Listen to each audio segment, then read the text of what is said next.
supposed to even do an intro with you guys. Not that short. I'm testing you, Alan. This is your pop quiz. I'm Wow. testing your hosting abilities right now. We're gonna let you do all the Thanks, How talking. well guys. you could do this. We're just without gonna being look good and distracted. smile, Jack. This is what I would be doing anyway. So. All right, guys, go. What do you think of this matchup? Jack? Well, you've had a chance to squirm in your seat a little bit. Maybe you can. I think that this matchup will be really interesting. Wow. Your turn. Wow. I'm super hyped Help. for this match, and I think the better team is gonna win. All right, I'll take the bait. We talked about this this matchup earlier. We expected it to be Thank you, Jack. more interesting. We expected IG to, in the VGJ series, they did seem to find something. They found they started going towards a little bit different identity that we've seen before. So there was some team fight combo going out there instead of like the hard tempo controllers that they were used to running that maybe got banned out or reduced. They started to find a bit of a slower pace, I would say, but against VGJ, they were able to execute that pretty well against this Alliance team. Alliance. They have a very large diversity of hero pool, like in terms of picks, so they can go a lot of different directions. We've seen maybe some issues from them in terms of identity as well. They drafted some odd lineups on the first day that didn't really play like the way that we expected them to.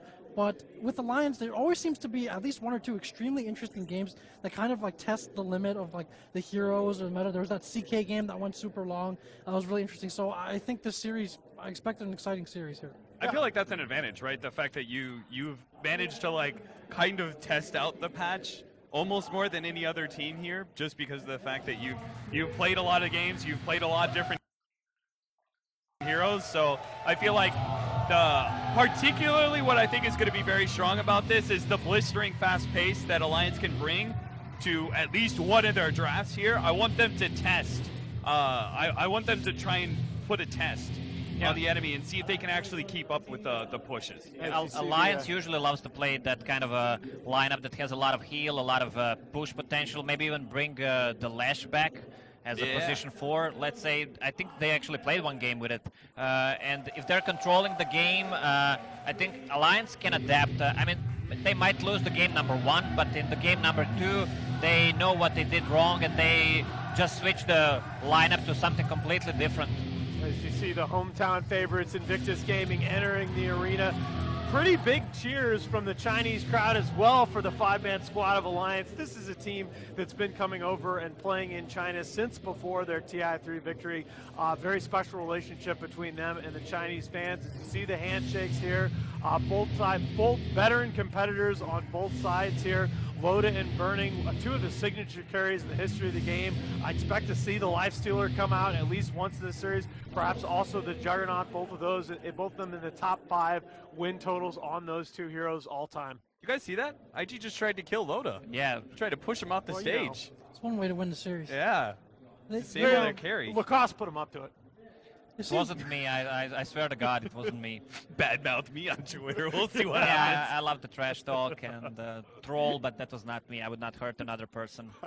IG seemed pretty loose and relaxed. So we talked about the teams coming into this tournament. If there was one team that maybe seemed as assured as you could possibly be that they would likely get a direct invite to TI, it would be IG based on the strength of the Kiev Major and DAC performances. And so I don't know if that's played a factor in this, where like they can truly go into it with a learning approach and be like, there maybe isn't as much pressure on us to perform super well at this tournament.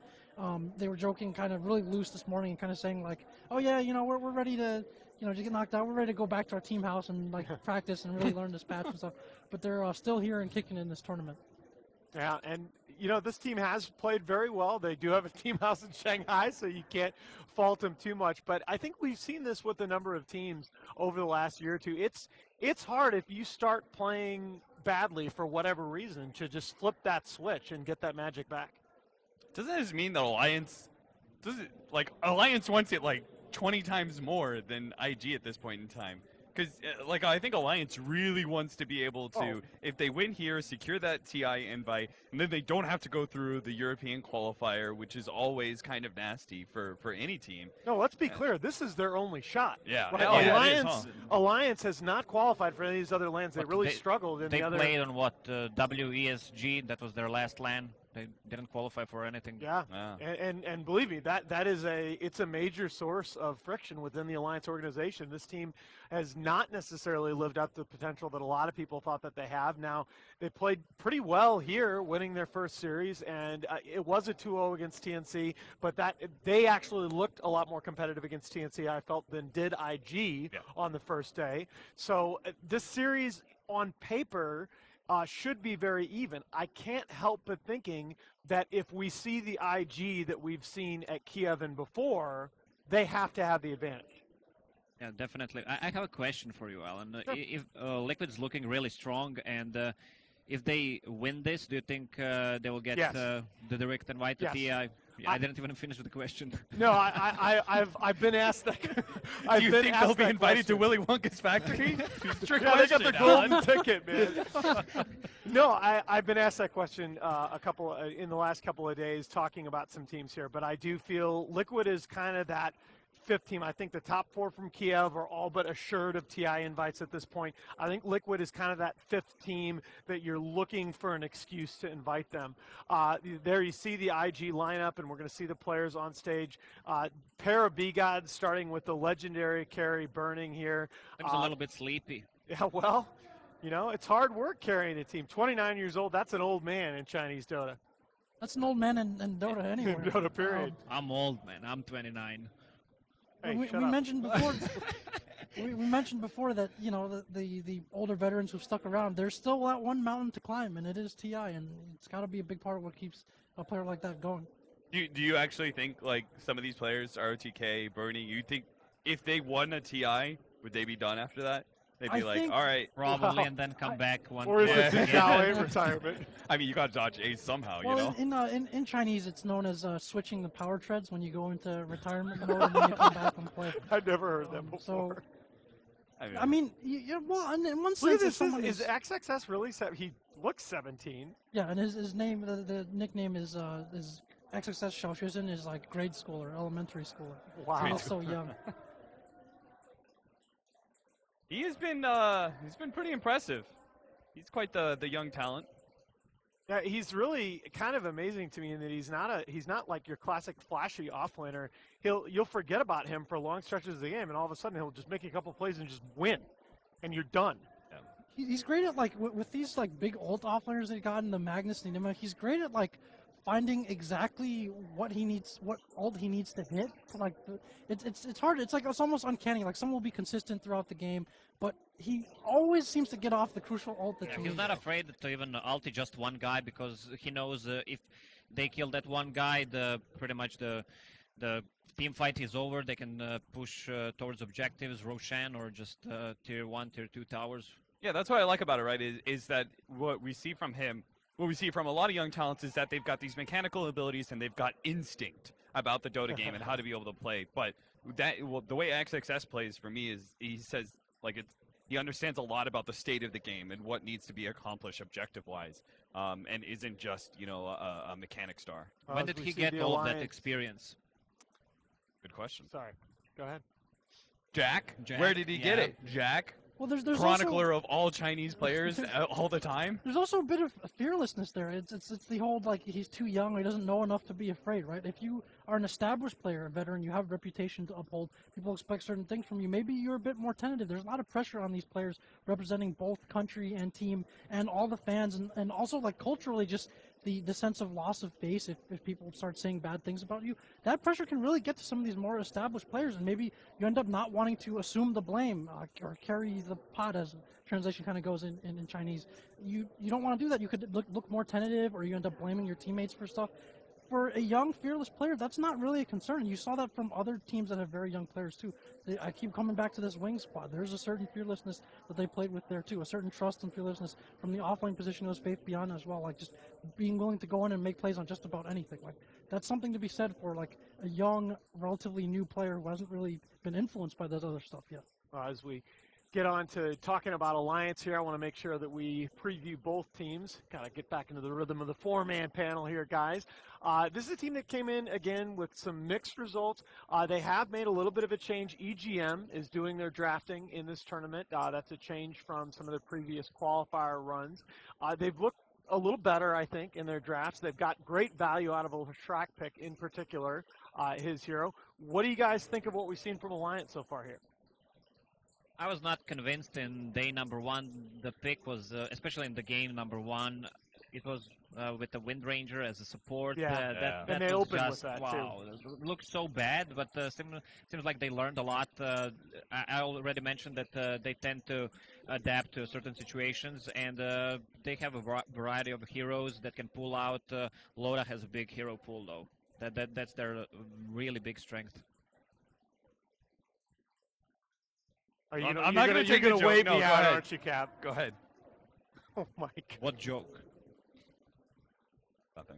No. The bans No. against this team are a little bit different. You have to worry about Wisp, maybe some other heroes that traditionally the Chinese teams don't worry as much about. I want to see them throw some real wrinkles at IG if they want to take this serious, which they desperately, as we mentioned, like much need to perform well at this tournament. Yeah, they're an interesting team because if you look at them in the previous patch, since 7.0 was released, they're the second longest average match duration team behind only EG, which is a little bit skewed by some very long games at Kiev. But they are known as a pushing team. They are very comfortable playing pushing lineups. So I think that they can, on paper, transition to this new patch very well. As you see, we have our Game 1 draft is underway between Alliance and Invictus Gaming. Winner moving on, loser going home. The Wisp is getting taken off the board. That is now the most banned hero in this tournament. No surprise. Interesting, though, that's been one of the big dividing lines between the Western and Eastern teams at this tournament. The Chinese teams are not touching Wisp. You know, I was thinking about there is a pretty big similarity between these two teams that I feel like both teams are really able to recognize certain timings and like pushing for objectives. Like Alliance are a pushing team. I feel like IG is also one of those teams that they hit a certain timing and then they're just down to go. Like burning or Q or somebody says like this is our time to end the game and they just go do it. So we could see like the kind of like rapid closeout honestly from either side. Well, this is going to be, I believe, the third Q Jakiro of the day coming out from IG, and Alliance going back to an open that they've used a tremendous amount over the last patch or two. They were averaging like 2 denies at the 0-minute mark. That's how often they run clock in SF. Yeah, they know the Jakiro is going to be first pick very likely from IG. Clockwork's such a value hero, I think, to match up against the Jakiro. That's a good point. From a 4 position, so it's just like it checks both boxes. Like it deals are with you thinking Jakiro about, and it gives you the denies. Are you thinking about that combo Boboka pulled out to Jakiro? Clock trapped his team. Trap your own team. No, that's not what we had in mind. Well, Also, that's Boboka clockwork, you know. Most other clockworks aren't going to be doing that. Also worth noting that Alliance so far, when they pick the clockwork, they do have a preference, slight preference to running Unisampan on it on the 3 position. He's very confident on that hero. He's had some dominating clockwork performances. Yes, he has. Just getting off, making sure you get off multiple rounds of spells, creating that terrain separation in fights, staying alive to keep contributing. He's been really great on that hero. Like maybe one of the strong points I think of this team in terms of individual performance so far. In one game, he had the highest hero damage on Clockwork. Yes. I don't know if the team played bad or... There we go. Or... Oh, there it is. There is the trademark hero. I've been wondering where this hero has gone for them, but the Boboka Ricky, a slight nerf in 7.06, his base move speed reduced by 5, but when you're talking about games in Kiev, when Boboka is leading the map in kills as a support Ricky, boy, oh boy, you gotta give a lot of respect to this hero. I don't think that the 5 move speed nerf no, I don't think is gonna do a lot to Boboka, to be honest. I guess it's okay versus SF, but I really would have preferred like Sand King or Tusk or something like that as our second pick. But we'll see. Like we haven't seen, I think, a single one of those traditional independent 4 position roamers yet, have we? Like we haven't seen Bounty Hunter. We have yet to see Riki. I think we saw one. I think we saw one bounty from Boboka. We saw an Earth Spirit. Yeah. We did see a Bounty Hunter the other day. Did we? Oh. Yeah. The thing, Ricky, here, this makes me wonder if what Jack was talking about is true. If this is IG, this is a little bit of a test run for them. Obviously, $100,000 on the line. The players are going to take this seriously, but they need to know whether Ricky, which has been one of their signature heroes as they've amassed the leading win total in Pro Tour 2 this year is going to work in this new meta. Well, if they lose this series against Alliance, they can just head home to the team house and just practice, I guess. Yeah, head home to the team house, Yeah. you know, Yeah, you don't 10 have to- minutes away. Like these other teams, they have to stick around and watch the tournament and stuff, and Hang you're out with feeling us. like a, Ugh. yeah. I mean, honestly, both those things, you feel like a loser, right? Pretty much. I would like to see Darkseer banned by Alliance. I think Darkseer Riki is one of the more dangerous because I would feel like a lot more comfortable if Riki had a solid impact in an offlane situation rather than the more open question mark about what he can accomplish mid. And it's not banned out. With Darkseer, IG's lineup will look so strong. I mean, you can pull out the Vacuum into Ice Pad combo easily. You just put Ice Pad first and just Vacuum into that. You don't need to time it. SF's a great hero to have the wall on as well. Massive amount of respect paid by IG to the Loda PA as they're banning that with their third. It's not a hero that Alliance picks up that often. But maybe IG, I don't know, thinking about picking up the Troll, and that's where the PA ban is coming in? The PA ban several things. For one, Alliance do seem to be, although they start off by banning 2 Bulbaca heroes, but they also want to seem to protect their mid Shadow Fiend a little bit. The Queen of Pain ban is a part of that. And also, if you end up running that PA, let's say you run into PA mid, it's a hero that Riki doesn't necessarily roam as well onto. It's not that a soft hero in that sense. Like if he's able to get off a Blink Strike, relocate himself in lane, then it's harder to kill. Plus, he can farm and sit back and farm with daggers without necessarily exposing himself as much in lane. So that's also a hero that isn't really afraid of Riki in the long term. For Riki, like you not only want to be able to roam and establish vision, but if you're playing against softer heroes or a team that doesn't have as much hard lockdown where you can just get out of that, it's tough to deal with. So I think the PA is something that they don't want to see mid necessarily. Yeah, but this is why I was worried about it, right? You ban out, you're showing a lot of respect to Loda, sure, but you ban out PA when you know that the opponent has the first pick of the second phase and they can just pick up Troll for themselves. What I feel right now about this patch that there are not enough strong late gamers that can match up against Troll. Yeah, that we've Tinker's been one of talking them. about that for like the last 2 days, right? What's the counter to Troll? Burst damage and OP Tinker. Oh, what? okay, well, that might be the answer. yeah, the IG is going to try it out. I don't blame him. I think the buff that he received is really big, actually. Which the cast point or the static storm prioritizing the Static linked Storm targets? prioritizing linked targets. Yep. I think it. There it is. We've been calling for this the whole time. Yeah, you got Riki on the enemy team. It finally has enough incentive to be picked up. I think the Razor's really interesting. One of the first teams to play any games on this patch was Empire, and they were already running this hero before in 7.05. It was kind of like a nice compliment to their early aggression. It was like someone that can just sit in lane, make things tough for like the Legion commanders and such, and the offlaners, and then just be a reliable frontliner to help you push later on. And so in this case, you know, they may be trying it as an answer to the Troll, and it fills several of those functions too. I like that Death Prophet pick. Yeah, I remember that one of the games you guys did for Dream League, Chappie stacked evasion on a Razor. He ended up with over 25k effective HP against physical damage. Yeah, what was it, like Butterfly, Halberd, and like Yep. Solar Crest or something? Yeah, Butterfly Halberd, and he had the Solar Crest buff on him from his team. Death Prophet's another hero I think goes well against Troll. I agree. Well, IG, again, with a lineup, they had similar to today. They're just building it up to one point when they just gather around and finish the game. With Yeah. a DP and Razor just being so tanky. Also, they have a lot of push with Jakiro and DP ulti. There's not much base defense on Alliance right now. You have Rocket and Raze, and that's pretty much it. Troll Warlord and Spirit Breaker don't provide much once you get to a point like where you're sieging tier 3 towers. Multiple avenues of siege from IG, and the Death Prophet as far as mid, we've seen it comboed with some of these aggressive mid roamers.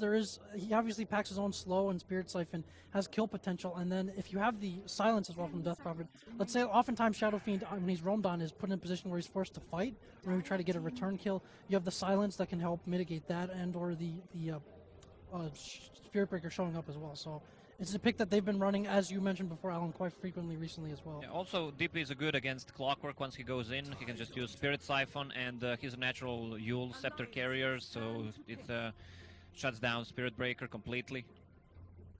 All right, both teams picking up their offlaners here with the 5th pick. IG is going to go the way of the Tidehunter. We've seen this hero picked up much more frequently since the new patch hit.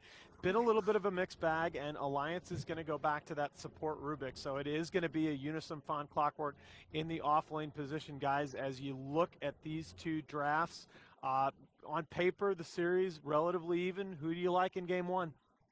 I like that Rubik last pick. A lot of high-value spells to steal. I like IG's direction. They have 3 very strong laners, but not exceptionally greedy, so I'm going to go with IG in this one. I'll go with IG as well. They have such a strong team fight, and with that Tidehunter last pick, they don't need to use it. They can just save it and have that fear potential once they go to Siege Towers with Jakiro and DP ulti up. Yeah, I don't think they have too many answers to Tide. I think it's really effective versus both SF and Troll. Yeah, I'll go IG. All right, I'm going to make it a clean sweep. I think IG have the heroes to get this done. With that, let's send it out to our casters. Here are Get Your Pog Champs ready for Luminous and Merlini.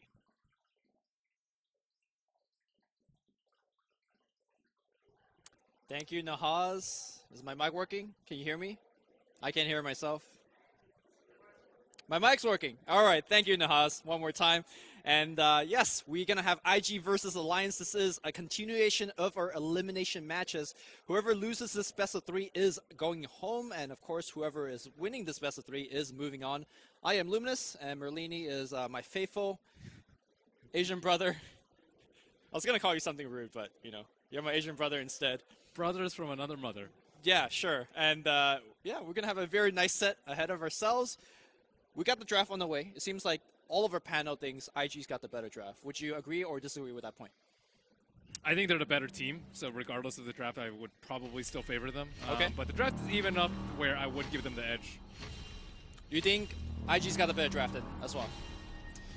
Relatively even, I would say. It's relatively even. Okay, so I actually think Alliance has a slight edge because the problem I have with the IG draft in this game is that they have a lot of these spells that could let them chase and fight with a Static Link, with a Spirit Siphon, but they really have only one good way to lock them down to take advantage of the Static Link and the Spirit Siphon.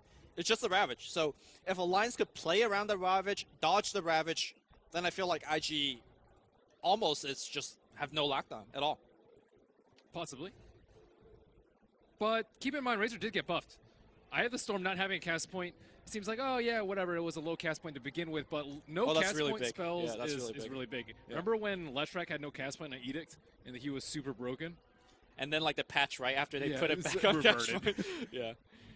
Yeah, no, especially on a hero that you cast Link to just keep chase, so any seconds of you could shave off is just more damage for your Razor to tag on. But, And I have the Storm also hits the Link target, which Yes. is also useful. Yeah. Actually, that's particularly useful because I have Storm also applies minus armor. So as you take away armor and damage, you could just punch them even harder. I don't think it's strictly a buff though, because sometimes you like link a target and then you just kill other people, because the link target's obviously going to run away. Okay. Right? So So that kind of forces you to keep chasing that target instead of punching other targets. Is that what you're? it's just, yeah. And It's also just it's hard to hit. Like, Yeah. if you link a troll, let's say, and he runs away, the minus armor isn't going to be that useful. But at the same time, it is useful versus BKB rushdowns where you have the troll trying to kill the Razor, and you have to man up Right. when he eyes the Storm. I think Razor's actually a pretty good pick versus Troll, because really high attack speed heroes like Troll are going to get hugely impacted by the static link. Yep. Because they don't build plus damage. And if you can force the troll to run away, especially when he activates Battle Trance, I think you're happy with that. Yep. But what do you feel about Razor and DP against the like of a Clockwork? Because when you commit the Link or the Spirit Siphon and you try to go in, a good cog kind of makes you waste those abilities. It's hard because like the Clockwork doesn't necessarily want to go in, because then you have the Tidehunter to worry about. True. If you go in too far, the rest of your team is just going to get ravaged, or they're going to leave you out to die, both of which are not good options.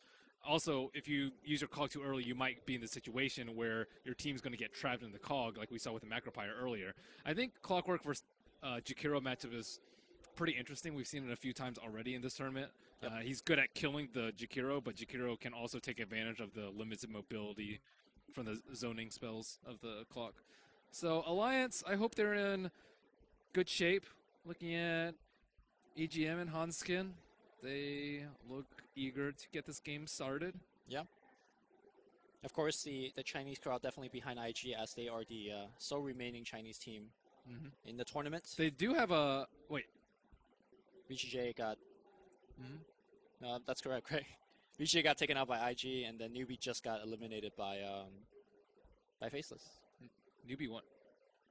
Did they? Or did they win? Yeah. Wait, no, they did. They did. I'm confusing myself. You're confusing me, dude. Yeah, dude, that long game 2 in that series, Mhm. that was literally the most resonant sleeper, at least for me. The only thing It just felt like a lot of things kept happening again yeah, for them. that you know what made it super. Dude, what is on this hat? Is that a Yankees hat? I think it says Yankees. Okay, I've never seen a pink Yankees hat. Is that a New York Yankees hat? I don't know. Huh. Baseball fan? That's more resident sleeper than game number 2. Baseball. You dissing baseball? Yes. As a spectator sport. If you're watching from home, it's super boring. I agree. Like- I just want to play the devil's advocate, but then I don't have much to play off of because it is really boring to watch. My grandfather used to watch baseball all the time, and he would just pass out right in front of the TV all the time. I mean, that's a way to fall asleep, right? I suppose so. Yeah. Some people put on commentaries of me to fall asleep, and then you have baseball. So What is Loda thinking about right now? why isn't this game going on? That's what he's thinking. What's up with all this facial hair everywhere? It's a sign of dominance. You come to a country where they can't grow facial hair, right?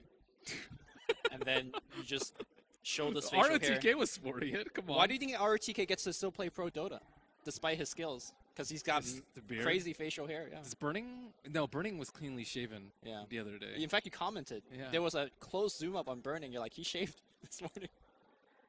Someone was pointing out who was it? The nails on someone. Oh my god, that was disgusting. ROTK, his nails are so long. Yeah, so there's this quote unquote Asian fashion where you keep long nails, like super long nails, like on one nail. Do you know what I'm talking about? Like on, Yeah, on your pinky. That's Yeah, I never got that. I don't understand. disturbing. It's just impractical, you know? Using your finger and your nail is in someone's face. But what if you need a spoon? Okay, I'm kidding. Oh my god. You know, we don't even know when this break will end, or this pause will end. It's so. ending right now, dude. Is it? Yep. All right, thank you. Because the nail spoon is probably as far as we could go with that little thing. So, yeah, a lot of questions to be answered with the Burning Razor. I would imagine one of his first item choice is going to be the Hurricane Pike, right? You're up against a Clockwork, you're up against a Troll Warlord. One of the best items to disengage. And I guess if you see somebody charging at you or your friend, you could also displace the charge and end the charge. If you want to be a player like that. I'm surprised they picked Rubik last. Rubik's very difficult to play against the Razor because if you try and steal from him, you get slowed. If you try and Fade Bolt him, you get slowed. If you try and telekinesis him, you also get slowed. I guess you can Fade Bolt and bounce off to him, but it's still very difficult to play the single target heroes like Bane and Rubik versus the Razor. But it is pretty useful to drag people into the cog. And Shadow Fiend already at 15 souls. That is going to give OP a little bit of trouble. I just want to point out that the power cock used by the Clockwork as they're getting the rune, just to make sure that there is no sneaky Rickies trying to steal the rune, and he placed it such that if the Ricky was there, would have been pushed away. Sneaky Riki. Yeah. Observer Ward placed very far back. All right, M-Dog, tell me who's got the better mid-match up here, especially considering that Limp does have the 15 so. I would say, I don't know. The 15 souls makes it really tough. We're talking about 65 damage versus 82. I'm thinking about the roamers on this side too. Straight one-on-one, I think I would give slight edge to SF. Yep. Without the souls, I would give slight edge to Death Prophet. But with a Riki, it seems pretty even, I would say. There's always something to worry about. You have to like worry about your chicken getting sniped and all this other stuff that Riki brings to the game. In fact, if you look at the minimap right now, the chicken is just hanging out by the base. It's Yep. not coming out right now, so regen is being delayed, and as Boboka hide on the map, that courier is also going to be immobilized. Jonas yesterday had one of the biggest Clockwork ever. I think it was like over 40k damage. So I imagine him to have a very good Clockwork day here as well. Chicken's coming. No, chicken's not coming out. Is that going to sit there for the full time until Until he Ricky shows himself. I think so. Yeah, they did drop a Sentry Ward on the bottom, and EGM is he unable to get to the Observer Ward? Oh my goodness, He's looking for it. dude! Oh my God! And he dropped another Sentry. Oh my goodness, that's devastating. That's really bad. Value already. Dude, what a sick Observer Ward! It's on the cliff. I wish the Chinese ops would look at it. Is it actually on the? Dude, it is on the cliff. He walked around in a full circle around the camp, and there are 2 Sentry Wards there, and he cannot deward that Observer. That is huge. We need to find out the placement of that. Okay, EGM's gonna go back to the camp and be like, what on earth just happened? He probably thinks that Riki blocked it. Yep. Dude, EGM's still looking for the Observer Ward. I Dude, mean, he cannot find this Observer Ward. he's standing on top of it. Does he? He's standing right on top. He can't find it. He Oh. okay, Oh, got it. He finally got it. Wow. I mean, that took long enough. Back in the mid lane here, Sentry is going to spot out Boboka's movement, but here comes the Spear Siphon. Cloud's going to come here as well to charge from the Spirit Breaker. Limp, if he could get back to the tower, which he will be fine, but Sentry will get dewarded, and Boboka should be absolutely fine. What's Spear Breaker gonna do? Oh, he's got left Dust. tap. Man, he has the Tango regen from the Sentry Ward. Yeah. Don't let him get that gold. Mike Boboka. It's fine.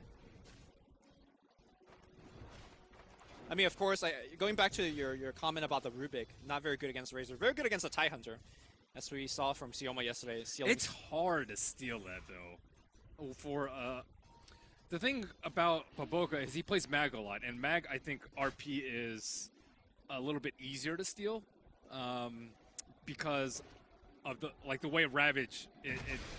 Wait, hold that thought here as we have to charge through, and the Cogs, it will push back Burning away. Dual Breath does hit on 2. I think Jonas should be fine. He's going to actually pour it out here. No Ice Breath available. And now they're going to turn on to Hanskin. Hanskin does not have mana for charge. Boboka's going to come in as well. Nice block and the Smoke Cloud. The first blood will go to IG. The question is, who's going to pick it up? It will be Burning. Very nice rotation by him. They knew Riki was up in that area too. I'm very surprised that they didn't go for that maneuver, but yeah, I can kind of understand that because Spirit Breaker had already charged over there, and then what are you going to do once you're over there? If you want to pull on bottom, you're going to be so far away. You can't really harass the Death Prophet that well because you're not a ranged hero. So naturally, he tended towards the top, especially when it wasn't that close to the even minute spawn, and fell into the trap of dying. Yep. Charge happening on the mid lane. I think this is more or less a charge out of the base kind of thing. Yeah, Hanskin. Efficiency play. Check the top rune. That is a double damage. So I think the next time he sees Riki on the map. Oh wait, is he? He's gonna get jacked. Bruh, easy. Wait, it was a bait. Sick play by Hanskin. That's how you set up a kill for Limp. That was pretty great. They should have called OP over maybe a little bit earlier to blink strike over. That would have potentially saved them, but I think that Boboka just got too excited seeing that DD. He's like, I'm going to steal that, make their lives miserable. Yep. I mean, even looked good to the Observer, and then it wasn't good, as evident, quickly evident. Oh, Burning going in here.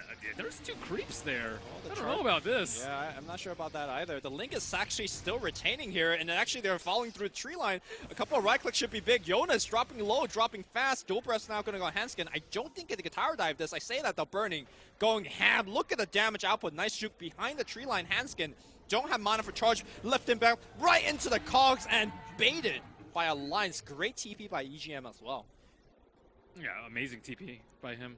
And great coordination with the Clockwork Cog with the pushback into the tower. There's no chance of survival there. Actually, I think that was what they did a lot of yesterday as well. Just basically using these 2 kind of soft disables to really create a hard one. And was able to actually give a lot of the opponents very difficult times. So keep in mind that Spirit Breaker is going to be super poor this game. He's had to buy sentries, buy dust, and they did get that kill, but he still does not have boots yet on his Spirit Breaker. Yep. It is just so difficult to kill Riki. Like, if you kind of sense him coming, you can just drop a smoke cloud on top of yourself, and they're not going to be able to do that much afterwards. Or you can just ult. So I don't think it's as easy as it was before. Top lane here, Q in a little bit of trouble. Does drop the liquid fire, so the attack speed will get reduced here, and as a result, well, Jonas is going to be forced to TP out. Charge coming in here, and Q will be going down for sure. Yeah. I wonder in this game if you want to take an early level of Ice Path just to mess with the charge. I definitely think so. I think he already went for 2 in Dual Breath, so if he gets 1 in Ice Path, Yeah, he can go like 3-1-4, I suppose. Maybe like skip your ult just to pick up Ice Path. I don't think most of them get ult at 6 anyways. Yeah, they go 3-0-3, right? So 3-0-3, yeah, yeah. skip your third point into Ice Path. Max Dual Breath is pretty good for damage, but I do think you want the one in Ice Path. Yeah. It's just incredibly good because people keep TPing out against the Right. Razor. Just as an insurance plan. EGM letting the bait fly here, and now they're going to go on XSS. Here comes a charge. Smoke Cloud needs to be there, but it's not going to be good enough. The charge is going to hit. TP is coming in from the DP. And now body block onto EGM. The plays are there by Boboka. The lift and the tossback. OP trying to get the Spirit Siphon off. He does. The dual breath on the back line. That should ensure a kill here onto EGM. How many more are they going to get? Hanskin, let the day slide. What a pushback here by Hanskin. But I think now Loda in a little bit of trouble. They're now diving back. OP, a couple more right clicks should do it. Loda juking through. The Ghost will secure the kill here. Hugh picks up the double for the team. I like how so many heroes came on both teams. Shadow Fiend coming in and the Death Prophet coming in just to make sure that they had the upper edge in this engagement. That was a big roll. That was a 4-on-4, like 7 minutes into the game. Yeah. And sadly, OP isn't able to get that much tower damage with the Exorcism, but still totally worth getting that Loda kill. And now Clockwork about to get online. Level 6 coming out quite soon. Yeah, yesterday, once Jonas got level 6, he was never looking back. He was between tier 1 towers, he was up in enemy shrines. Wow, Tranquil Boots. On the Razor. Yep. Well, I mean, the changes to it that, you know, you do retain a lot of your movement speed once it breaks. And apparently that is important to Burning. A lot of the players like the BOTs first, though, because movement speed is really important on him. But if you go Tranquils, I don't know. Is that a sign that he's going to fight early with this team? Definitely, but even then, a lot of people just get like brown boots into Windlace or something like that if you want the move speed. I don't think upgrading the Tranquil Boots really gives you that much. Maybe he wants to go like Tranquil Boots and Windlace, or maybe even more move speed.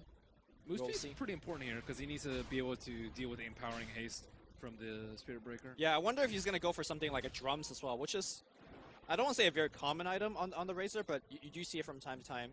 Could come out from DP as well. Sure. I mean, Force Staff, though, I feel like it's probably the most important item for one of these cores. Do you really care if you're caught, though? I think so. I don't think you want to be in the cogs, right? Because I don't think it's that bad, though, for him. Because then you get a free link on Clog. Okay. I mean, it's not just the Clockwork. Once you get cog, you get lifted into the cog pushback, and then there's charge. There's a lot of things like a follow-up from the cogs, which I think might be dangerous. I think if you go Force Staff, though, you have not... It's a lot of gold for just dealing with Clockwork cogs. I guess you can save your team, but I don't know if it's going to be a first item coming out from him. Yeah, we'll see what Burning goes back to. Maybe just go small items like Raindrops, Windlace, and then figure it out from there. Because we're not really sure what IG's game plan is right now in the mid game. Do they want to fight a lot with the Tidehunter and push with the Exorcism? We saw last time that they had a similar draft from like an offlaner who was a team fighter and the Exorcism. They didn't actually fight that much with the Exorcism. So if they want to go for more of a farming game, you don't necessarily want to Force Staff first. You want something that's going to be able to boost your farm up a lot. I think IG definitely do not want to fight a lot. In fact, it's going to be Alliance that wants to fight a lot. Force out these long cooldown on the But you're going to be forced to, right? If the opponents keep charging you, right, need that's to my fight point. a lot. Alliance will force the fights, and I think IG needs to really reserve these ultimates, because once they don't have Exorcism or Ravage, they're going to get absolutely run over. Not if you have Arcane Rune. All right, calm down there. Not exactly, I mean, it's a sizable amount of cooldown that will get reduced. How many Aquilas is Baboko going to buy this game? Maybe one. One. Probably zero. Probably There's zero, already yeah. one on Razor. Yeah. And no Empower. So Yule's on Death Prophet, I would say much more important than Force Staff for him this game. Right. But the question of the matter is, Razor going to buy a Force Staff. It looks like his Quick Buy is going to be a Hand of Midas. Okay. So I think they are going to go back to the farming game plan, as was evident in their last series, and wait for better days. Yeah, I think traditionally against a team like Alliance, they play the game relatively slower compared to most other teams. They do finish the game, average game length, it's like, I think they're the second longest team in competitive Dota, so if you think the game's going to go long, why not get the Midas? Is there a good timing here for Alliance that could punish the Hand of Midas, you think? I don't think so. I think anytime in between the ultimates. I think one thing that they can possibly do is sneak Roche with the Troll and the Shadow Fiend. Okay. They probably would need a medallion, though, just because I think the timing is quite finicky. And if you're not careful, then Riki can scout you out, or you have to fight into Ravage plus Exorcism, which is something that you definitely don't want to do. So you want to be able to take that thing out as fast as possible. But I don't know who would actually pick up the medallion, because maybe Spirit Breaker. Yeah, that's. Oh, IG will be able to take down a tier 1 really without expending anything. So that's pretty big here for at least the Death Prophet. Hanskin standing over a double damage rune. If he has sight on any hero, that should be an easy kill. Oh, they're already TPing in to set up for top. That's pretty cool. Okay, they are definitely prepared for this situation. Rocket, though, should secure, well, scout out the XSS TP coming in. Tower is going to get denied. The question is, will we have a charge? Hanskin cancel the charge, does not want to fight into the Ravage. Boca scouts out Loda with a DD, and looks like another tower is going to be potentially forward. Not if Q can do anything about it. Crazy thing to support, zoning out a double damage carry. Loda turns around. Clockwork Coat is going to be there. Looks like it's going to be a dead dragon. The Ravage will fly out. I'm not sure about that Ravage. In fact, it's not going to do too much of anything. And now it's going to be a retreat. Nice ultimate from Hanskin. Gets one more kill against IG. Everyone's backing up away from Exorcism, so they bait out Ravage. They bait out Exorcism, and they get 2 kills on top of that. Dude, Loda played that fight so well. He could have gone for the kill on the Jakiro, but he saw the Ravage coming and backed out. He had Battle Trance on and a DD, so all it would have taken is like 2 hits, which would have been like 0.3, 0.4 seconds, but he backed out just in time to dodge a Ravage and save his life. That was really well played. I mean, had the Troll Warlord got hit by the Ravage, maybe it would incentivize the rest of Alliance to come in and help out. And who knew how that team fight is going to go? Maybe IG would have picked up a kill or 2. And it goes back to the earlier point that you mentioned, that they don't have any good stuns aside from Ravage. They can't keep people in place. Right. And the 1 level in Ice Path maybe would have been enough for them to convert on the kills, get some Spirit Siphons up on people. But right now, everything's going Alliance's way. Yeah. I mean, I think the Jakiro was cogged up, so even if he had Ice Path, he was getting battery assaulted, so... And you were mentioning who's going to pick up that medallion? Clockwork. Oh, Clockwork has medallion? Yeah, this is really good for them. Being able to sneak Roche like this, IG are going to be caught completely by surprise. Right. Even if they knew what was going on, there is no Exorcism. There is going to be no Ravage, and that is an easy Roche. I mean, you look over to Burning's Razor. He's buying Midas, right? Like, I asked you what's the punish. This is exactly the punish. That's why I was so surprised that, XSS was so eager to drop that Ravage, and now Bubblegum walks across the Sentry Ward, gonna get lifted, and just charged and killed. This could be a fast game. Yeah. At this rate. I think Alliance have a far greedier lineup, but with the Midas up on Razor, I think the timeline to punish them is going to be way greater than IGF wanted. There's that 1 point Ice Path, but it's not going to be enough to actually keep him alive. Q, okay, maybe not here, as the Link's going to come through Limp. It's going to channel that ultimate. OP does not care, stands his ground. They want to trigger that Aegis. 1 more Crypt Storm, not on cooldown just yet. The Shrine will, however, be back up. Might be time to start considering like a first phase ban on the Clockwork. Like, it's just doing so much for them in the team fights. It's absurd.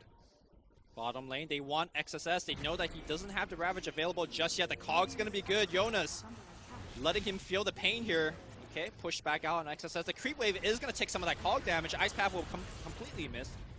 And Alliance will back it off. Dual Breast flying out. A couple more right clicks here. Very tanky Clockwork. Nice Cog, and he's looking to TP out Ice Path.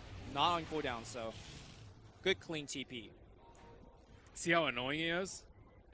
It's just very tickled for them to kill him, and he also zoned them out from the last team fight that they actually wanted to go on. And looks like this T1's going to fall without much defense because they were all busy on bottom. Yeah, and that's another free tower for Alliance. I mean, I think the only silver lining for IG fans out there is that it's a 7-3 kill score. Radiance took Roshan, but the net worth graph shows that it's only a 2,000 deficit for IG, which is not too bad. I think the more important things for IG from this point on to take smarter fights. Make sure that they get their cooldown used and get something out of it. Objective and a 2 kill, something like that. They can't just willy-nilly throw out the Ravage and Exorcism. And they have uncontested cores though. Like the deaths have been, there's only been 1 on Loda, Right. and 2 on the supports. But Shadow Fiend has been completely uncontested. I would say maybe a little bit of harass from the Riki early on, but it's looking pretty bad net worth wise. And keep in mind, Razor, like 2/3 of it or 1/3 of his net worth is made up from the Midas, so he's still not really able to offer that much in the team fights. Well, Ravage is back up, and XSS does have the mech, so I think that's probably one of IG's power peak when it comes to, and that Creep is trolling a TIE Hunter here a little bit. Sometimes it's so hard to stack just because of random interactions like Yeah, what the hell's the mechanic behind it? I have no clue. it's inconsistent. Yeah, that's the mechanic inconsistency. Oh man. Seems like Alliance is grouping up here for a smoke or some sort. Do they want to fight into the Aegis? IG look like they are somewhat grouped at the fight, but were they caught under an Observer Ward? I wasn't able to check it out in time. I think they smoked closer to the Shrine than the Observer Ward, though. I think at this point, even if you know they're coming, I'm not sure whether you could take the fight. Bubblegum will break the smoke from Jonas. And the Clockwork will retreat. First item, Medallion of Courage from Clockwork. I think it was super important that he got that, though. All they needed to do was secure a Roche, and Medallion is pretty cheap. It's a 4-staff, Yep. pretty much in terms of gold, so it's not like he's really sacrificing that much. A Staff of Wizardry in terms of gold, so it's not like a Staff of Wizardry is really going to help him win a team fight, whereas IG having to come within like a 10-second window is much bigger for them in the broader sense of the game. I mean, getting armor and evasion is nice, right? If you look at Yeah, IG, it's they're so good. physical So- damage, mostly from Exorcism and the Bracer.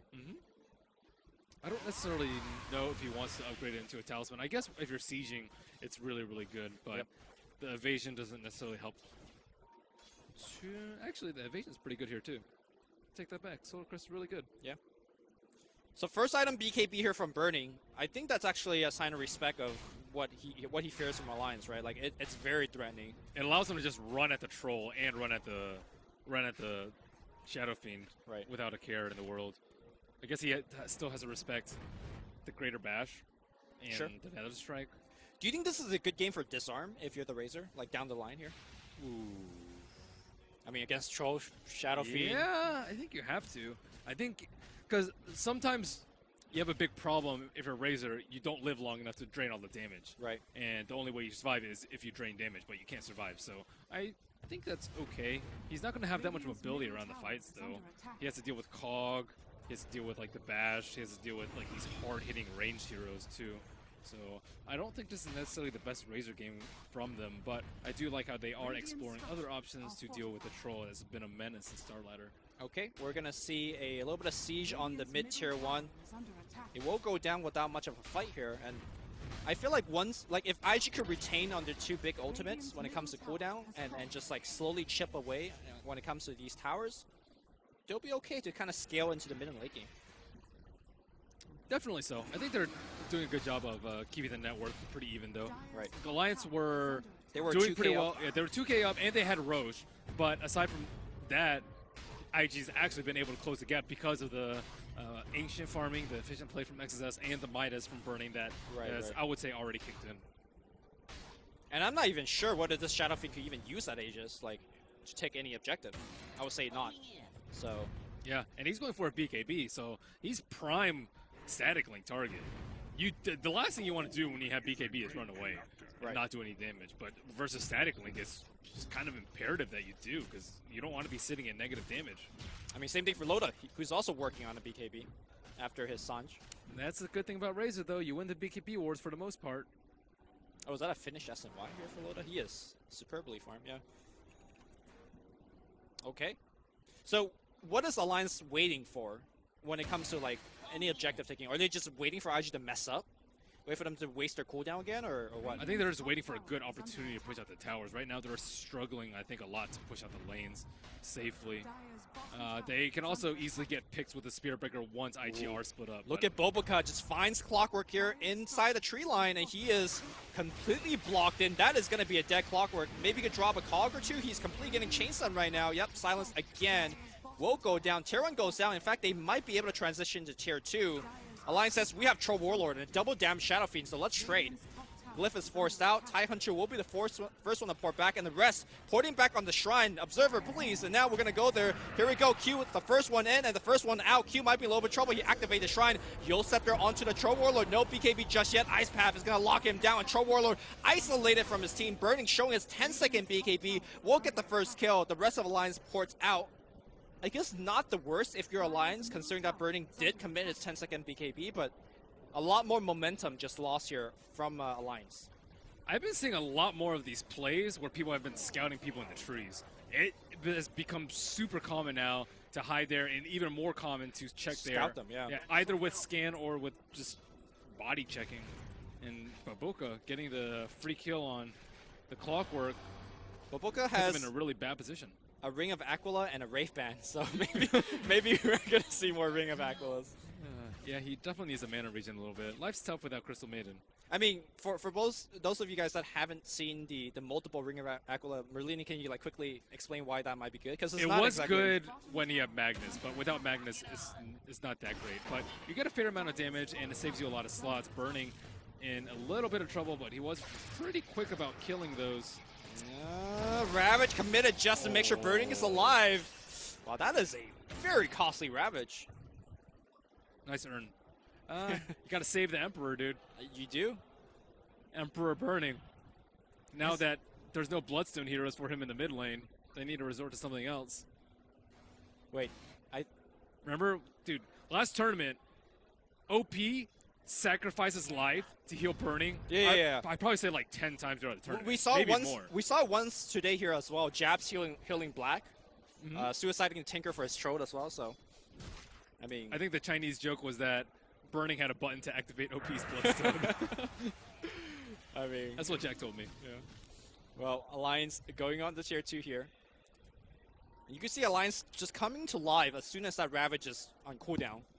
But unfortunately, they're not really able to get too much out of it. Exorcism is almost up. They have to be a little bit careful. Yeah.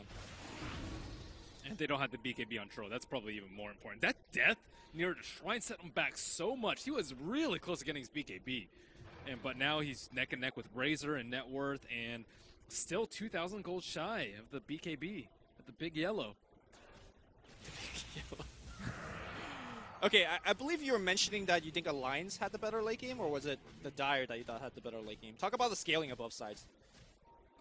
Razor scales pretty well, I would say, just because once he gets BKB, he's free to link whoever he wants, and he's usually way faster than any other core because of his passive. So it's very easy for him. He's like the anti-carry. Right. I think that's what he's referred to as often. So he's very strong. He can take away a lot from Troll. We haven't seen Razor too much, so I don't actually know how well he matches up versus the Troll, but I think it's going to be pretty good. I mean, on paper, it seems pretty good, right? On paper, it's pretty good. I think a lot of this depends on Baboka, because Baboka is the secondary physical damage dealer. A little bit from Death Prophet Ultimate, but that is pretty much static damage. As soon as he gets level 18, maybe he can get some talents and some plus Exorcism Spirits at level 25. But for the most part, Baboka, I would think, is actually going to do a lot of right-click with the Cloak and Dagger and the backstab from its agility. But the problem is his net worth is very low. Not as low as Alliance's supports, though.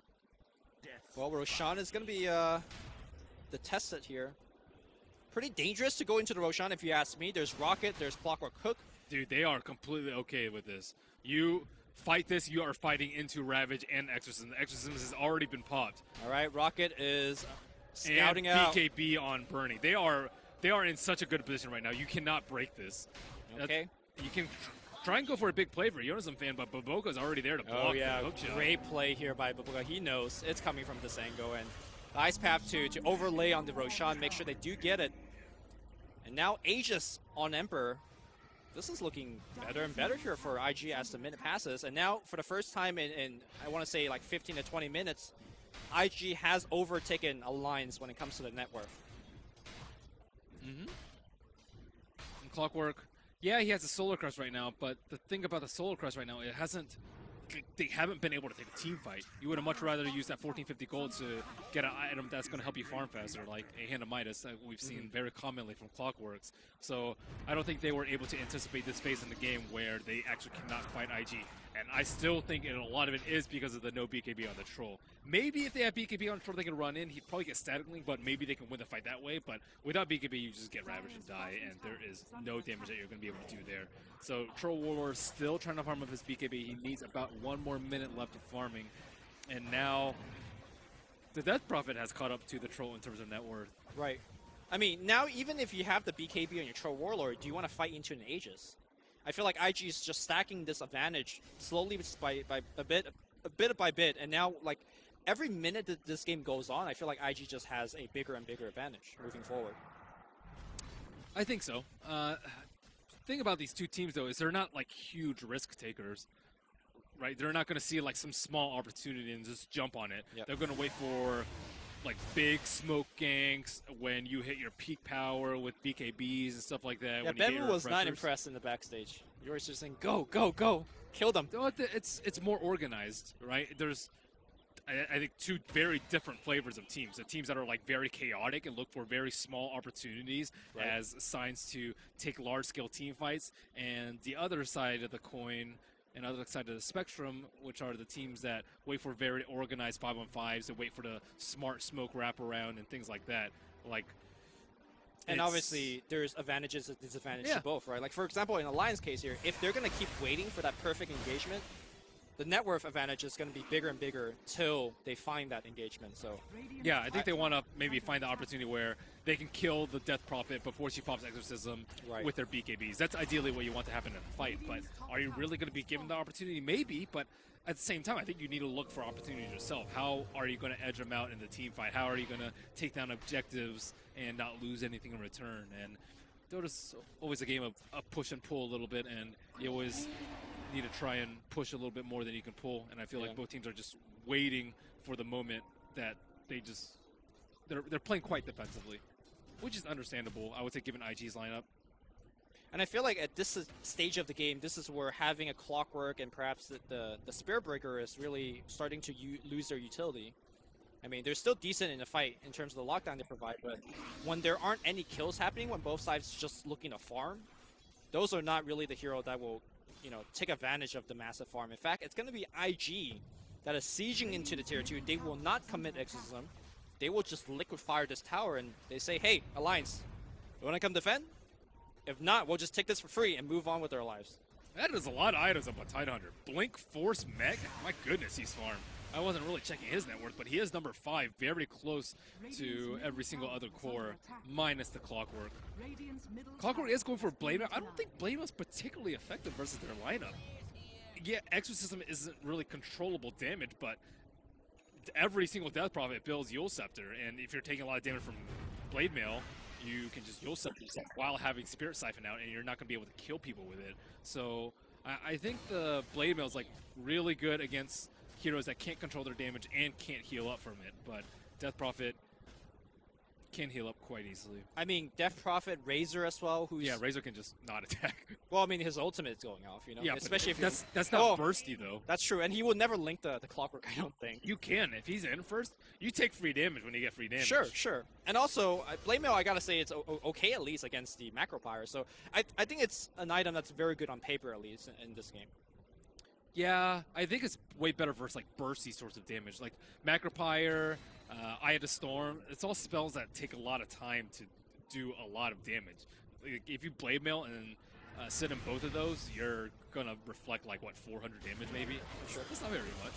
Well, we're gonna see a double damage being claimed by the Alliance guys. Shadow Fiend coming in position. We'll have the bottle for it, and it was a smoke in the search of an opportunity to fight. The but- Aegis is right about to expire, maybe 10 seconds time, so they're looking forward to this perfect moment and where they already have wards set up to take a fight. But IG are wise. They know that they're all off the map. None of them are showing up. Yep. And Lotus farming out what is quote-unquote alone. Yeah.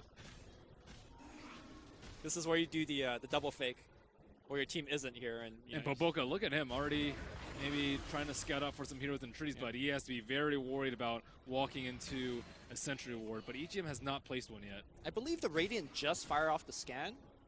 Yeah, and they missed. So that was trying to search for Boboka, maybe trying to get a free pickoff before the fight happens. And now EGM does have a blink. He's in position to steal Ravage. Right. You can see that the Chinese casters are showing us the difference in vision from both sides. Even stealing Exorcism would be pretty good. I don't know if he's Sure. gonna live long enough to get the Exorcism damage, but no one really wants to hit the tower right now. I mean, can anyone hit the tower? Like, can the Troll just walk up? It's just, it's tough. It's too dangerous, yeah? Yeah, Razor is really far out. That might be the sign for them to go. He's already in mid. He does have a TP scroll if he wants to go to the forefront, but Nice Loda pass. taking a lot of damage. Yeah, I mean, well, you can see the problem is he walks up to try to hit the tower. He loses, like, 30% of his health. So there goes your push. The siege is not like the way that IG has been sieging. IG siege is fast and safe. Alliance gives up yet another attempt to make anything happen. And as you can see from the net worth graph, it just has not looked back at all. IG is pulling ahead further and further. They're flexing their team fight muscle. Oh, Burning pops his ult to farm. This is the confidence, right? Because if you think a fight is happening, you did not pop your ult to farm. They know that neither team is really going to take a fight before Roshan. Yeah. It's minimum 2 minutes before Roshan respawns. 400 health, building up tanky. Yeah, wow, he has 2560 HP. That is absurd on Razor. My god, that talent. 400 health? Yeah. Wow. And he has a lot of armor to boot. 15 agility as a talent. Maybe IG's onto something as the Razor being the quote-unquote troll counter, because we saw, like, once troll gets to 25, a lot of the talent that's being chosen is the magic resistant talent, right? Yep. Between magic resistant, his innate armor, and the satanic that you normally get, a lot of the magic damage in those late game scenarios just gets nullified completely. So IG in this game, going for much more of a physical damage way to tackle the troll, maybe this is the way. And also, trolls have been building a pretty set item build. It's like Vlad's BKB SNY we've seen from most of the games, but it's really bad versus static link. Right. So even if this evolves into, wow, maybe Razor is pretty good versus Troll, then Trolls will start itemizing. Maybe you go Dragonlance into Hurricane Pike Sure, on Troll that's to deal with the static link. Or maybe, I don't really know what else you get to deal with static link. I mean, usually it's just Hurricane Pike, but you might have to start getting that very early on in your build. we've been seeing some Shadow Blades for, like, more of a pick-off troll. I guess extra Shadow movement Blade's speed. not that great because static link will still track you down. True. And Razor's one of the fastest healers in the game. Oh, he'll keep up with your Yep. with your extra movement speed still. Well, the rest of IG will be going to the bottom side of the map, and Alliance is making no defense whatsoever. Yeah, just free towers. Yep. Giving up. The best kind of towers. Best kind. That's the kind with the most value. And Baboka is starting to get a lot of damage. He is going to go for the Basher next after the Diffusal Blade. So, well, if you can't build Monkey King with Basher, Tricks of the trade. Tricks of the trade is great versus these BKB heroes who just Sure. want to sit there and attack. So I think this item build coming out from Ricky is phenomenal. And look over to XSS. He's closing in on that refresher as well. So Yeah, this is looking more and more grim for Alliance. Yeah. BKBs are, they're still relatively healthy, I would say. But yeah, but you have to worry about later game. Like, let's say the next 20 minutes goes par for Alliance, then they're going to have 5-second BKBs dealing with a refresher Tidehunter. Right. That's not good. That's not a situation that you want to be in at all. both And teams. Octarine's already up on Death Prophet, so their window in between ultimates is very slim. I wonder if they're going to try to jump Troll. Troll does actually have the Shadow Blade. Trying to give himself... In fact, he's just going to walk into the pit here. Perhaps baiting IG to take a fight. They are taking down the Roshan extremely quickly. It is going to be a free one here for Alliance. That's Solo Crest. Yeah. The first thing that have gone well in a long time for Alliance. Now Shadow Fiend did go for the MKB first item. Okay. After Ooh, they're going to find themselves Hanskin. Hanskin immediately melted OP moving forward. He can use the Yules. In fact, he will. Setting things up here for the rest of the team. BKB and load up, but he gets linked up. Shadow Blade trying to get away from Burning, but Burning, like you said, keeping up the force that forward, draining all of Loda's damage. In fact, Burning maybe could ride the momentum a bit and hit the building. No. The creep wave is pretty far away, but it does seem like Razor is a pretty good counter to Troll. He even went for the damage talent, but even with the damage talent, he's sitting at 41 damage. That is pathetic. Yeah. Just don't get max linked.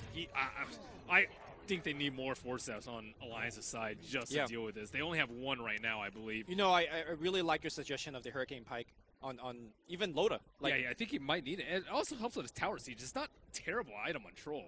Sure. But I think it's, even against Death Prophet too, breaking the Spirit Side is pretty important in the fights. Getting out of Smoke Cloud is also very important. So, thing is, people aren't used to playing against Razor nowadays. Razor has just been forgotten for quite a few patches now. Yeah. I don't even know when's the last time I've seen Razor. But right now, Burning is making it work. It is 7-6 here, one of the most action-packed game I've seen in a while. And both teams going hard on the creeps. That 1 minute respawn timer on all the neutral camps, pretty good stuff. Gotta practice your farming, dude. What a time to be alive right now. Not for neutrals. Oh, man. Not for neutrals. All right, here comes a tier 2 siege up top here, and I don't think IG is interested to fight this one, considering that Aegis is still available on Limp. MKB here for Limp. I guess he's mostly looking to tackle Solar Cresses from the other side, or am I missing something? Yeah, deal with Solar Smoke Cloud. Crest, Smoke Cloud. Yeah, Smoke Cloud. Potential Butterfly from Razor. It's a pretty common build from him, but it looks like he is going to go for armor, which I think is way wiser than a Butterfly this game. So Razor does continue to scale pretty well, even past 25. You mentioned like the scaling versus scaling, but I think he's even more of an anti-carry right now because of his level 25 talent, plus 14 static damage. What is the other option? Plus 175 attack range. I think you definitely take the drain here, right, because your main goal is to limit the He's troll's picked output. to be a counter carry, right? So yes, yeah, he's not looking and to. he should be played like one, I think, in this game. Right. You're not going to be right clicking that much. You're just here to make the troll useless while doing some damage in the meantime. Right. Well, when you do right click, you're just finishing the fight in your advantage. That's kind of the goal. Or if someone just is standing too close to you. Right. So Silver Edge on Troll. Silver Edge, pretty decent to break the tide, I would say. Maybe you can stun lock him. Maybe you could break the Razor passive.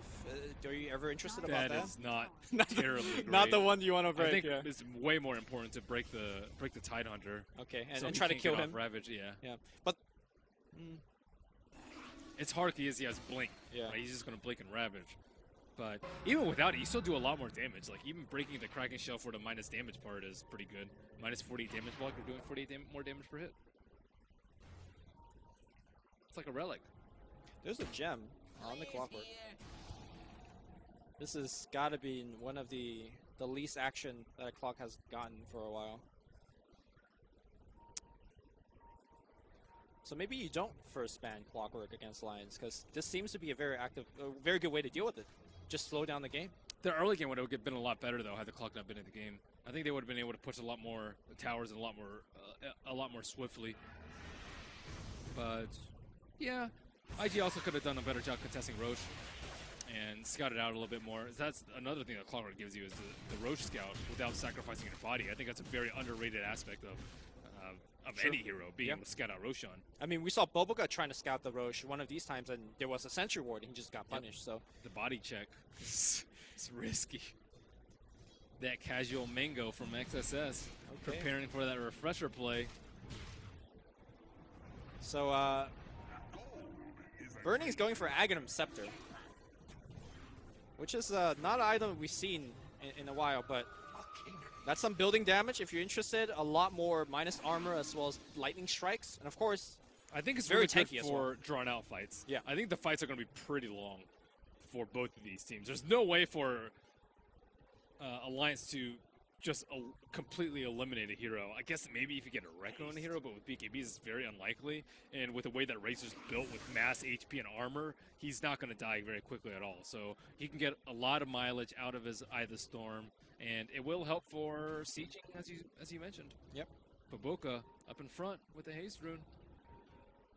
Now, as we were painting the picture of this game, it does feel like IG does have the kind of the fighting advantage when it comes to 5v5, but will there be a scenario where the fight goes so long that you outlast the, the Eye of the Storm, you outlast the Exorcism? Like, can Alliance position themselves in such a way to draw that kind of fight? With force stabs, I think they can. If you just mass force stab out of the fight, there's not really a good way for IG to catch you. Apart from the Ravages, yeah. If you somehow could dodge or survive those Ravages, maybe activate your BKB in a good time. But Yeah, or force that people out from the BKB or from the Ravage, or spell steal it, let's say. But yeah, it's going to be a tall order, I would say, to deal with the Ravage in that regard. So Tidehunter, what about his talents? He has not gotten to 25 yet, but he is on the way. His level 15 talent, he got 35% XP gain, so he is looking to get that. I would say 20% cooldown reduction is way better than Gush armor. And it's usually the talent of choice for Tidehunter. Interestingly, Ice earlier today, he took the 6 mana regen. 6 mana regen is important, especially when you're spamming Gush like that. Yeah, he was gushing out nonstop. And I was actually, hold that thought here, because we might have a big fight breaking out into the Shrine of Alliance. This is Kalki. Will it work out? Boboka, first one here in there. Blade Mail activated on Hanskin. Nice Ice Path here. He was looking to charge out here. The silence on top of Hanskin. Hanskin, the first one to go down. It's going to be a 5v4, and IG did not expend any big ultimates for that one at all. So the smokes have been very systematic for both teams. You wait for the Aegis to expire or right after it expires, or you wait for right before Roshan spawns, and then you go for a big play. And Alliance did have to use their Shrine at that particular moment, even though it didn't really do anything for the Spirit Breaker. And Spirit Breaker, not a crucial point of Alliance's lineup right now. He's more so there for scouting and maybe disabling people through BKB for a little bit, but his net worth is so incredibly low right now that it's not terribly important that he stays alive for Alliance. Maybe empowering Haze has some utility when it comes to movement speed for your team, but I think it might not be, doesn't matter if you're empowering Haze if your whole team's ravaged. Ooh, Loda running forward. That was a little weird. I guess that is really 2 ships at the night. So he's going for Lincoln's. Lincoln's does not block statically. Well, I'm pretty sure about that. I'm not 100% here, positive. you do the looking up on that one. I'm almost positive. I think though. you're correct. Yeah. Which is not good. That's not good for Loda. Does it block anything else? I guess it blocks Spirit Siphon. But It blocks. I mean, there's more Spirit Siphon coming. Let me tell you that. Yeah. It's not looking good for them. Did you get the confirmation whether it does block or not block? But I am curious to see why he did get it. Yeah, I don't think it blocks it, but I'm not sure. I'm pretty sure it doesn't. Static Link is one of the weirdest spells in the game. It like tracks Invis, it goes through BKB, it doesn't get blocked by Lincoln's. Bogoba courts in here, eats a Shadow Fiend ultimate, and it's backline here, 3-man silenced by OP. They found themselves a Clockwork. Clockwork activates the Blade Mail, and like you so aptly pointed out, it's not a very good item as both the cores never stops attacking and just kills the little machine.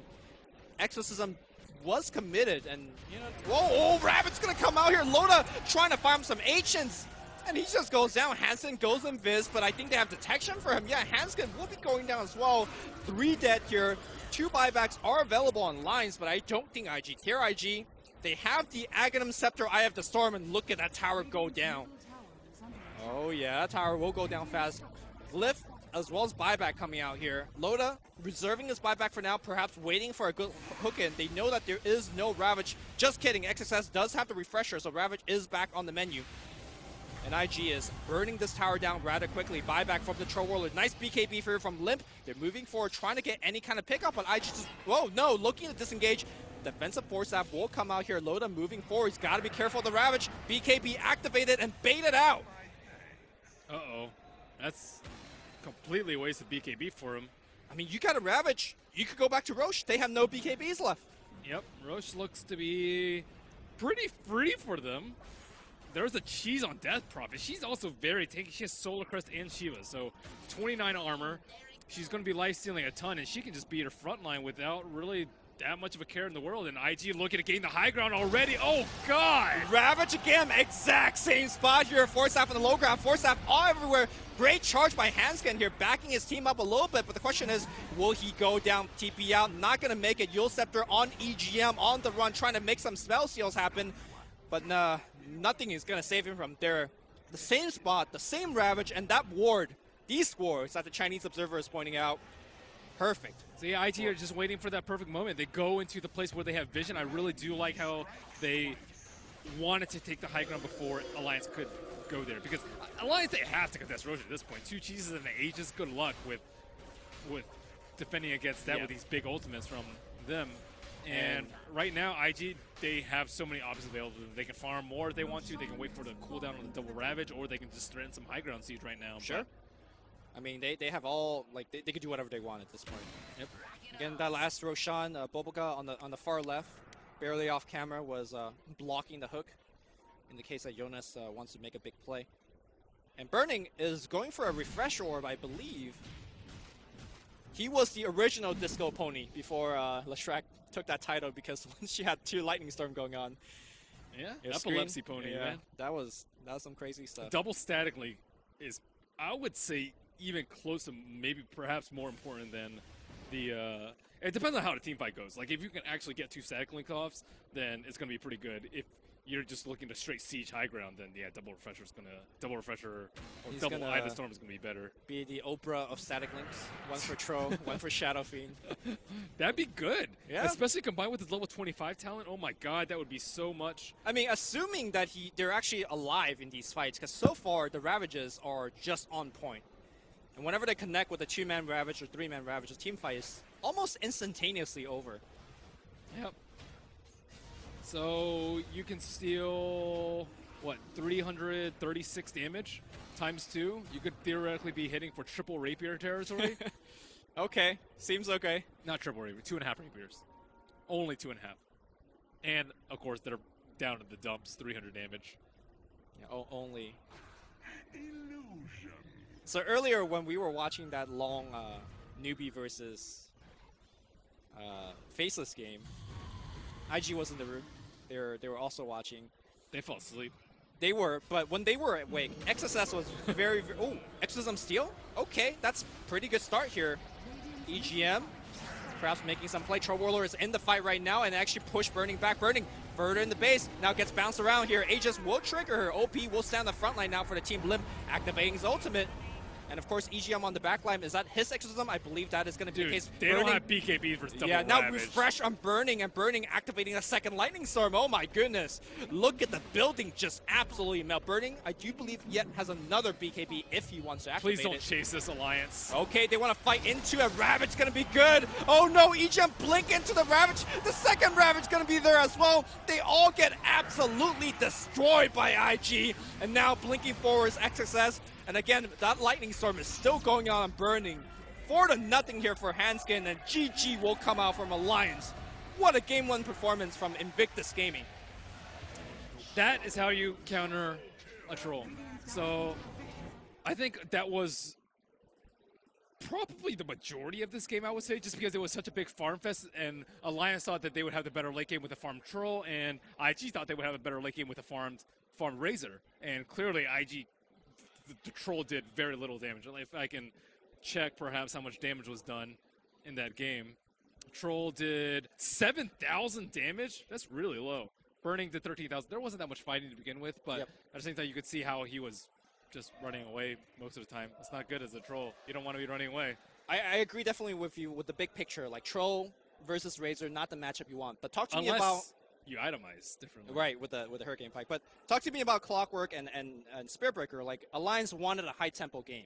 Yeah. Was it IG just playing well, dodging all the fights? Like, just, we have Ravage. You can't come into us. Yeah, I think they had to play a lot earlier and faster, because they did get the first Roche, but then if you wait too long, IG are just going to have these refreshments, these like huge team fight ultimates. Spirit Breaker and Clockwork are both awful at team fighting. You're dealing with like Death Prophet and they just want to Hunter. pick off people, but there was never anybody to like pick off. they want to deal with Baboka. Baboka wasn't the issue. Yeah.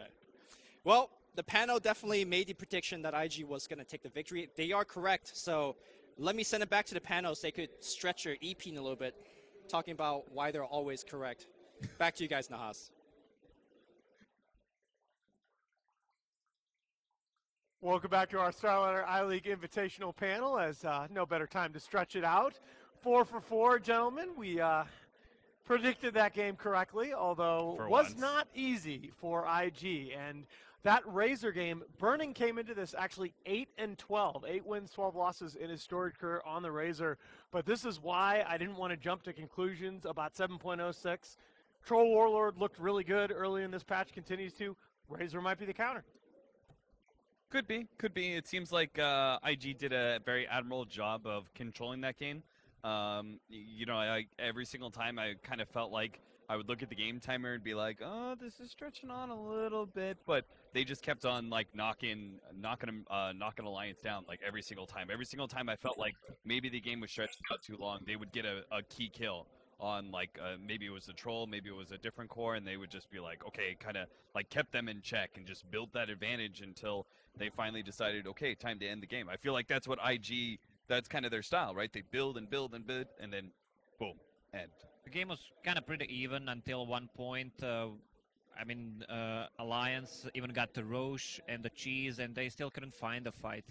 There was 2 4-steps, 1 pike on side of IG, and they really couldn't fight into that. They had no lockdown, and they couldn't fully commit into that because of Tide Hunter. And I don't know, as Cap said, IG is just building up to that one point. They decide it's time to end the game right now. We already seen that before, and they build it in the same lineup, kind of a push lineup, and that have a high building damage, and then it's just over. Jonas Samban did it again? Again, Man, oh I man, didn't realize that's just that. absolutely crazy. I mean, the impact that he's able to have in that hero. There's a reason that they're taking it first. Yeah, indeed. That's crazy. In terms of damage output, so there are some heroes where you have small sources of intermittent damage, and that really adds up over time. I think Clockwork is one of them. Venomancer is another good example. Zeus, heroes like that end up with high damage levels over the course of the game, but it's a question of of how the fights go. So I feel like at some points in this game, there's almost a curious passivity from Alliance.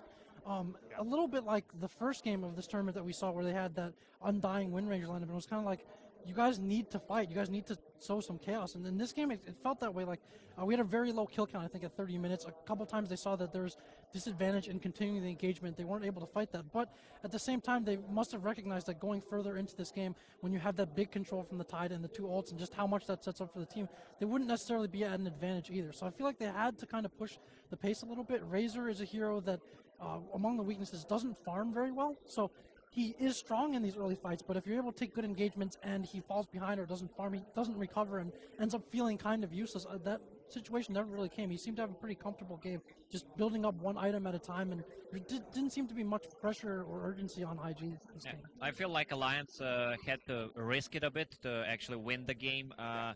There was a Midas on Razor, and they might try to punish that. Yeah, I think this was a point that our casters made at a couple times during the game, that Loda was off to a very nice start in that game, but had a death by a shrine, and that set his BKB timing back. And I felt like at that point, if he'd gotten that BKB 2 or 3 minutes earlier, they still would have been within that window where you could punish Razor for going Midas. As it was, it felt like they waited for Loda to get his BKB before they were ready to fight, and by the time he had that item up, it was just a little bit too late for them to take those big engagements. But this is really low damage. I mean, it's 9k damage on Troll Warlord. That's not what you see when people are picking Troll. Also, that 24k damage on Clockwork, that's also I mean, when team is pushing as 4 or 5, you just use a rocket, and that's a lot of damage counted to Clockwork. I think one of the coolest rotations that IG pulled out was when they were pushing the tier 2 at top lane. And Alliance responded with a double damage SF pushing out the bottom tier 2. And the way they kind of set that up, I think, was really smart. They TP'd the Tide to the tier 2 and the Jakiro TP to the Shrine very early on ahead of everyone else. And then they just all funneled into the Shrine immediately afterwards. They kind of backed away from the tier 2, got off map, and then all funneled into the Shrine. And that was one of those key kills you were talking about against the Troll. It was like things like that I feel like as a team, I don't know if it's like Burning or Q, or I feel like there's some sort of experienced leader who is making very smart calls on rotations that Might be open up Burning, opportunities. It might be Burning. Yeah, I'm I not don't know. sure I don't. though. I mean, he's only been around for so long. Maybe hey. he's only just now given his voice or something. I mean, don't forget, Q took a team to the TI5 Grand Final. You know, that's not a bad shot caller either. All right, guys. Well, game one is in the books. IG are up 1-0 in this series. Alliance need a win in game two to keep their tournament hopes alive. We're going to take a 5-minute break. We will be right back with game two of our third series of the day. Stay tuned.